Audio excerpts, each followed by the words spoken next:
आज ही Doubtnut app download करें। Doubtnut पर होगा अब आपके सभी मैथ्स, केमिस्ट्री, फिजिक्स और बायोलॉजी डाउट्स का सफाया। बस अपने क्वेश्चन की फोटो खींचो, उसे क्रॉप करो और तुरंत वीडियो सोल्यूशन पाओ। Download now. तो ये पी ब्लॉक से हमें क्वेश्चन पूछा गया है जिसमें हमें बताना है कि कौन सी स्टेटमेंट या इन तीनों में से फर्स्ट, सेकंड, थर्ड कौन सी स्टेटमेंट्स सही हैं। तो इसमें हमें पूछा गया है एसिडिक नेचर ऑफ ऑक्साइड्स के बारे में। तो हमें पता है जब हम डाउन द ग्रुप जाते हैं, डाउन द ग्रुप साइज बढ़ जाता है, साइज इंक्रीजेस। साइज बढ़ने से इलेक्ट्रॉन लूज करने की टेंडेंसी भी बढ़ जाती है, मतलब इलेक्ट्रॉन आसानी से देने की टेंडेंसी बढ़ जाती है, क्योंकि जैसे जैसे साइज बड़ा बड़ा होता रहता है वैसे वैसे इलेक्ट्रॉन न्यूक्लियस से दूर होता रहता है। तो इलेक्ट्रॉन जितना न्यूक्लियस से दूर होगा उतना ही कम उस पर फोर्स न्यूक्लियस लगाएगा अपनी तरफ। अट्रैक्टिव फोर्स उतना ही कम होगा और उतना ही आसान होगा इलेक्ट्रॉन को लूज करना। तो अगर इलेक्ट्रॉन लूज करने की टेंडेंसी बढ़ती रहती है तो हम कह सकते हैं metallic character increases. Metallic character increase. और अगर हमारा मेटालिक कैरेक्टर इंक्रीज कर रहा है तो हमें पता है जो मेटल के ऑक्साइड्स होते हैं they are basic in nature.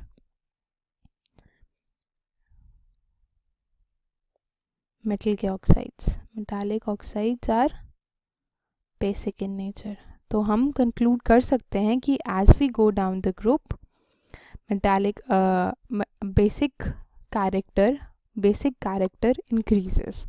तो ये भी हमें एक ग्रुप की प्रॉपर्टीज, इसमें भी एक पूरा का पूरा बोरॉन फैमिली, बोरॉन का ग्रुप दे रखा है। बोरॉन, एल्यूमिनियम, केलियम, इंडियम और थेलियम।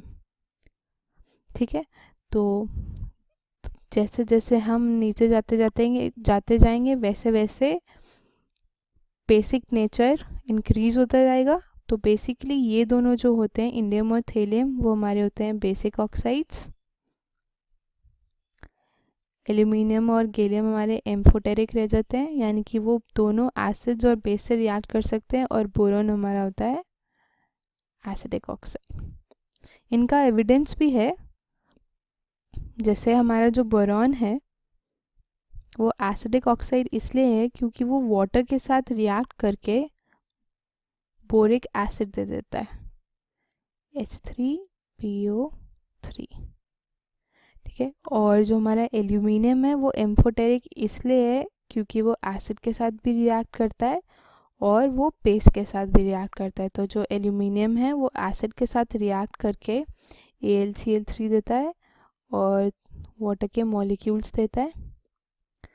और बेस के साथ जब हमारा Al2O3 रिएक्ट करता है, मान लीजिए NOH ले लेते हैं हम, तो वो बेस के साथ रिएक्ट करके NaAlO2 देता है। इसको बोलते हैं सोडियम एल्यूमिनेट और वाटर देता है। तो ये दिखाता है कि Al2O3 एसिडिक है और ये वाली रिएक्शन शो करती है कि Al2O3 बेसिक है। ठीक है, बैलेंसिंग ये 2NOH और 2NaAlO2। वैसे ही हमारा जो गैलियम है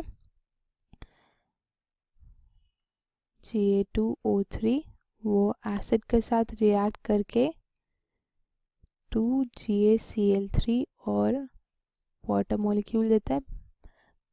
और यहीं J2O3 बेस के साथ रिएक्ट करके, यहाँ जो बेस होता है वो बहुत ही कॉन्सेंट्रेटेड बेस लेना होता है, तो NaOH हम कॉन्सेंट्रेटेड और हॉट बेस लेते हैं, उसके साथ रिएक्ट करके ये देता है 2NaGaOH4।